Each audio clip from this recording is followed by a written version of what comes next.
배우는 유일한 신에너지인 연료전지에 대해 알아보도록 하겠습니다.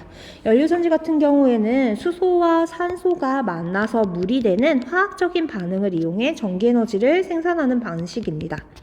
그래서 수소와 산소가 만나면서 발생하는 화학에너지가 전기에너지로 직접 전환되는 예시예요. 자세한 건 그림을 보고 좀 설명을 해드릴 텐데요. 일단 연료전지에서 전기를 생산하려면 수소와 산소가 필요합니다. 그래서 이 수소와 산소를 각각 다른 극에다가 공급을 하게 되는데 그 공급되는 기체에 따라 이 전극의 이름을 붙여줘요. 그래서 그냥 마이너스 플러스 극이라고 써도 되지만 얘네들한테 이름을 붙여주는데 그 이름의 기준은 사람이거든요. 사람은 공기 중에서 누구를 이용하죠? 산소를 이용합니다.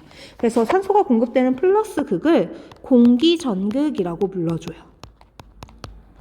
그리고 수소는 연료인 거거든요. 그래서 이 수소를 공급하는 마이너스 극 쪽이 연료전극이 되는 겁니다. 자, 수소가 연료전극 쪽으로 투입이 되면은요, 얘는요, 전자를 하나 내놓고 수소 이온으로 이온화가 되게 됩니다. 우리가 산화환원에서 배우셨겠지만 수소가 전자를 내놓는 과정도 산화거든요. 산소가 달라붙는 것도 산화지만 전자를 내놓는 것도 산화예요. 그래서 연료전극에서 일어나는 일은 수소의 산화입니다. 그리고 산화하면서 수소는 이온이 되고 전자를 내놓게 되는 거죠.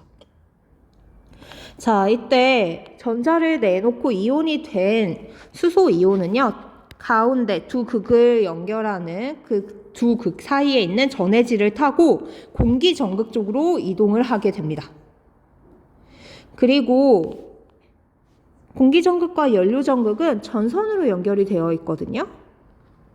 그리고 연료전극은 마이너스 극이고 공기전극은 플러스 극이니까 당연히 전자 입장에서는 어디 쪽으로 가고 싶겠어요? 플러스 극 쪽으로 가고 싶어요. 하지만 전자는 전해질을 타고 전달될 수 없고 뭐를 타고 전달이 돼야 돼요? 도선을 타고 전달이 돼야 되는 거죠. 그래서 산화되며 빠져나온 전자들이 도선을 타고 공기전극으로, 이온화된 수소이온은 전해질을 타고 공기전극으로 전달이 되게 되는 겁니다. 그러면 전하가 이동을 했으니까 뭐가 생성이 되게 된 거예요? 전기에너지가 생산이 된 거죠. 그리고 이 플러스극, 공기전극에서는 이동한 수소이온이랑 산소랑 만나서 물이 만들어지게 되고요. 이 물은 외부로 배출이 되면서 과정이 끝나게 됩니다. 위의 내용을 가지고 좀 정리를 해보면요. 수소는 연료니까 수소가 공급되는 곳이 연료전극인 거고요. 이 연료전극에서는 수소가 수소이온이랑 전자로 산화되게 됩니다. 그 다음에 산소가 공급되는 곳은 공기전극이라고 불려요. 그래서 도선을 통해 이동한 전자랑 그 다음에 전해질을 통해 이동한 수소이온이 만나서 산소와 반응해 물이 생성이 되게 됩니다.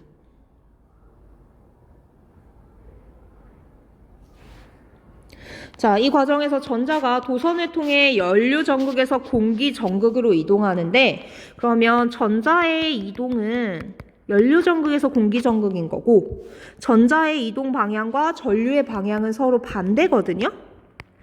그러다 보니까 전류는 어디에서 어디로 흐르는 거예요? 연료전극에서 공기전극이 아니라 공기전극에서 연료전극으로 흐르게 되는 거죠.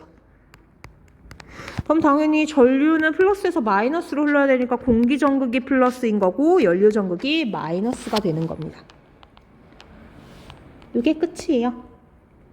자, 이 연료전지의 장점은요, 기존의 화력발전 방식보다 에너지 효율이 굉장히 높습니다. 생산할 수 있는 에너지의 양이 많아요. 그 다음에 배출되는 건 오로지 물밖에 없거든요. 여기 그림에서도 보시면 산소랑 수소를 이용하기 때문에 물만 배출이 돼요. 그래서 물이 유일하기 때문에 친환경적이죠.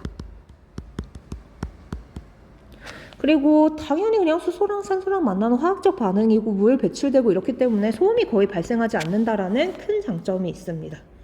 얘는 크게 만들 수도 있고 작게 만들 수도 있거든요. 그래서 소규모 전자기기부터 대형 발전소까지 넓은 영역에 적용할 수 있다라는 장점을 가집니다. 하지만 한계점도 있어요. 뭐냐면 연료로 사용되는 수소가 가연성을 갖거든요. 그러니까 수소는 폭발하기가 굉장히 쉬운 물질이에요.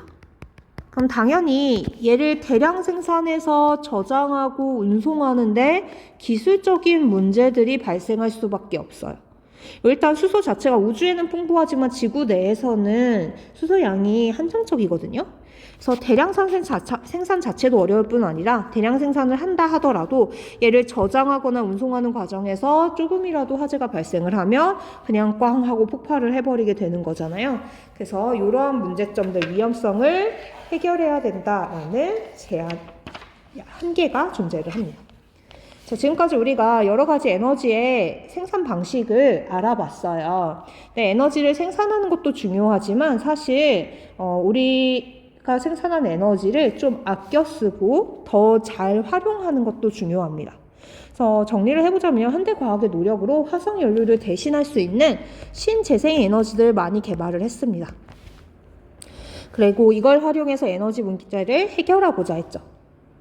하지만 여전히 에너지 효율이 낮은 것, 그리고 조건에 따라서 발전량의 변동이 큰 등의 신재생 에너지들의 한계가 존재를 하게 돼요. 그래서 이걸 보완하고 그다음에 새로운 에너지 자원을 개발하기 위해 더욱 노력을 해줘야 됩니다.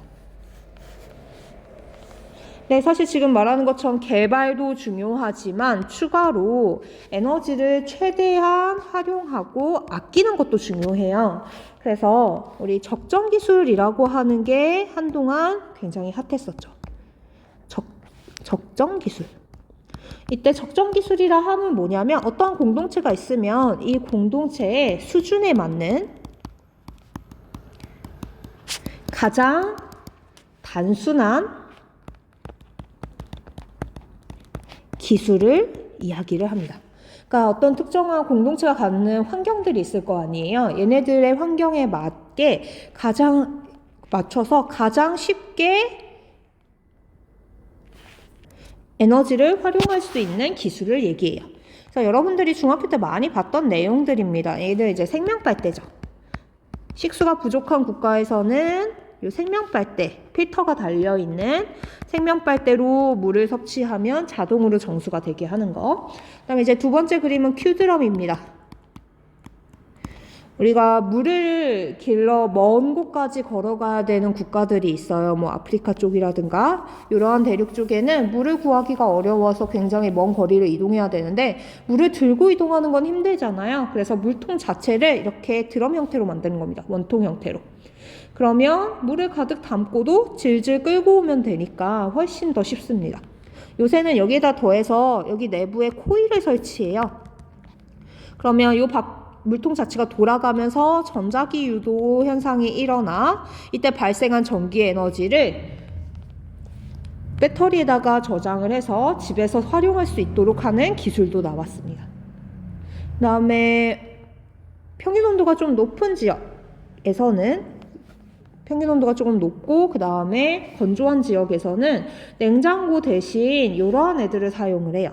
그래서 이게 천연냉장고인데요. 원리는 뭐냐면 이 모래가 든 큰 항아리 안에다가 내가 신선하게 보관하고 싶은 음식을 담은 작은 항아리를 파묻습니다. 그리고 모래 쪽에다가 물을 부어요. 그러면 물이 증발할 때 옆에 있는 주변의 열을 빼앗아 가잖아요. 옆에 있는 열을 뺏어가면 여기가 시원해지게 되는 거죠. 그 다음에 세탁기가 그리고 세탁기가 있더라도 전기를 충분히 사용할 수 없는 국가에서는 페달 세탁기를 사용을 합니다. 그래서 이제 빨래를 하려면 힘든데 이 통 안에다가 물이랑 세제랑 빨래만 넣고 내가 페달을 앉아서 밟기만 해주면 빨래가 되는 구조인 거예요. 그래서 이렇게 공동체의 환경과 수준에 맞는 가장 단순한 형태의 기술을 적정 기술이라고 얘기합니다. 그리고 마지막으로 이거는 제로하우스, 에너지의 효율을 극대화한 집의 형태거든요. 그래서 위에는 태양전지판을 설치해서 전기에너지를 생산하고요. 환풍을 할 때는 전기에너지를 쓰기보다는 얘네들의 구조적인 차이를 이용해서 바람이 불 때마다 환풍이 될 수 있는 장치를 설치하고요. 그리고 지열을 이용해서 열병합 발전 같은 것도 하고 빗물을 모아서 걔네들을 하수로 사용하기도 하고 이런 식으로 최대한 자연에 있는 에너지를 활용한 건축도 있다라는 거 교과서 한번 꼼꼼히 읽어봐 주세요.